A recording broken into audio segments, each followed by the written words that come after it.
Hey, thanks for coming. I didn't think everybody was gonna come. Now what? Welcome. The most questions I ever get asked are about Life's Been Good, that song I wrote. And I'm tired of them. So once and for all, I wanted to explain them to you, and will you please go tell everybody you know? So there's a room in my head where I have all these bits and pieces, and when it's time to write a song, I take them and put them on a table like a jigsaw puzzle and see what fits. So that's what I did. So I had this one idea that I thought was pretty cool, and it goes like this.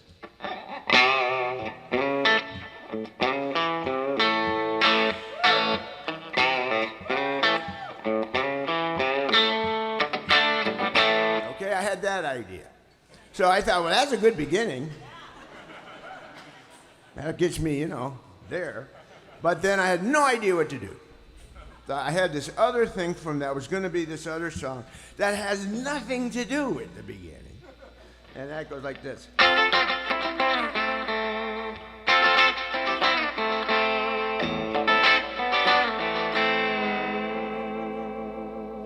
And so I put that on there. Because it worked. It's in a different key, but it worked. And that way I didn't have to think about the words yet. I just had more of the song, right?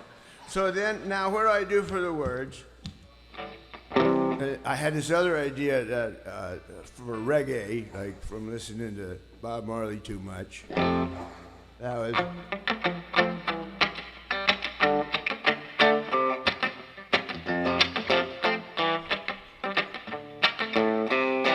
Okay, so that's the words. I have a mansion, forget the price. Now that, ain't never been there to tell me that's nice. Between Hotel California and The Long Run, we were full on. We were either recording or touring, and sometimes both. We didn't take a break or nothing, and I was home maybe 2 months one of the years. We all were. We just lived wherever we woke up. So I did have this really nice place in Santa Barbara, but I never was there. It was like going home was like kind of going to La Costa or something, Anyway, I live in hotels, tear out the walls, that's true. And I have accountants pay for it all. One of the most terrifying things that ever happened to me was that Keith Moon decided he liked me.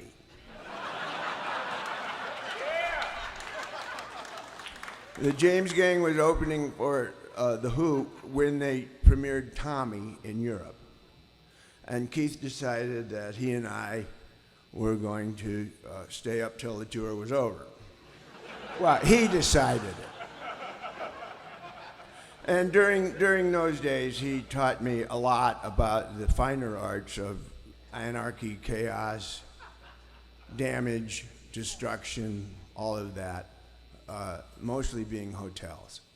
One thing that he taught me was he took me to this hardware store in England, and we got a bunch of this stuff. He wouldn't tell me what, but lawn fertilizer and charcoal and stuff.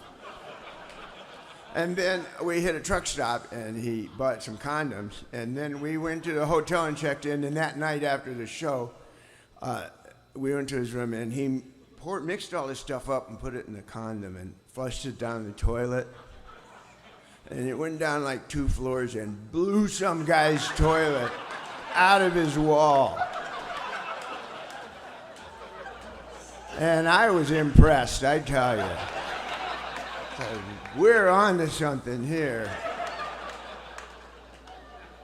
Yeah. So later on, Irving thought it would be a good idea in the Eagles to get me a chainsaw. Yeah, I tore out some walls with it. Sometimes I wanted adjoining rooms and they weren't available. Just give me 2 singles next to each other. And after a while, you don't really have to use it. Just going down to the lobby with it usually gets a lot done. Anyway, I wanted to do this American Express card commercial of being in a hotel room that's trashed. And I was wasted at the time. That's why this was a good idea. But I would say, "Hi, do you know my name? I don't. Look at this. I have to check out. That's why I carry this. The American Express card. You can't go home without it." Okay, next verse. My Maserati does 185. I have one, yes. Does it go 185? Duh. I lost my license, now I don't drive. I didn't lose my license, I lost my wallet. Everybody, misunderstood that. And now I don't drive. My peer group at one point, a dear friend who will go unnamed, trashed 2 Lotuses in 10 days. That's poetic license. It didn't really happen to me, but it happened to us, okay? I make hit records, my fans, they can't wait.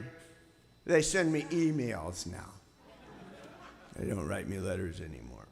I got me an office, Go Records on the Wall. I got a office next to Irving's, but I never went in there ever. I leave a message, maybe I'll call. That's still current. All right.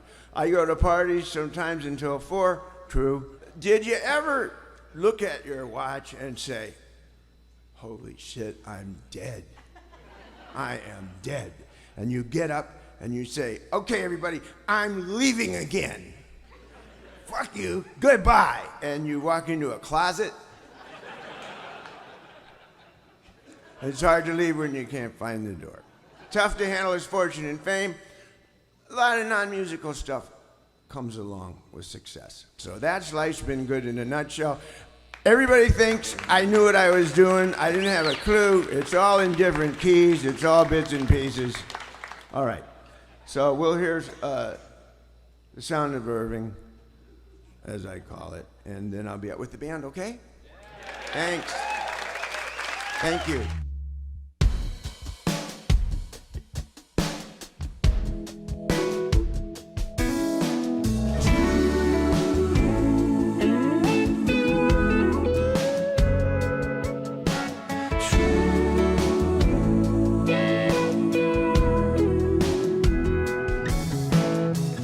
Girl, you know I've known you forever. How many nights we hung out together? Same little crowd, little bar, little town, round this old dance floor. My boys are laughing, tap me on the shoulder, making a motion like a jog get any closer. They wanna know what's up, why I'm still holding you, even when the song is over. There's a rumor going round about me and you, stirring up our little town the last week or 2. So tell me why we even trying to deny this feeling. I feel it, don't you feel it too? There's a rumor going round and round and round. What you say we make it true, we make it true.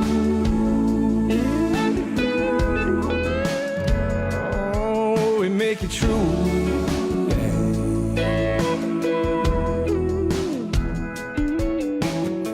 Well, I could shut them down, tell them all the crazy. I can do whatever you want me to do, baby. Or you could lay one on me right now. We could really give them something to talk about. There's a rumor going round about me and you, stirring up our little town the last week or 2. So tell me why we even trying to deny this feeling. I feel it, don't you feel it too? There's a rumor going round and round and round. What you say we make it true, baby?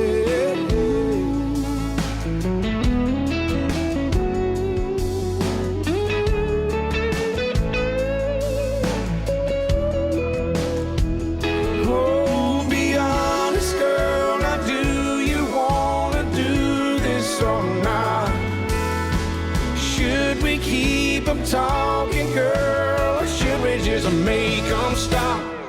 There's a rumor going round about me and you, stirring up a little town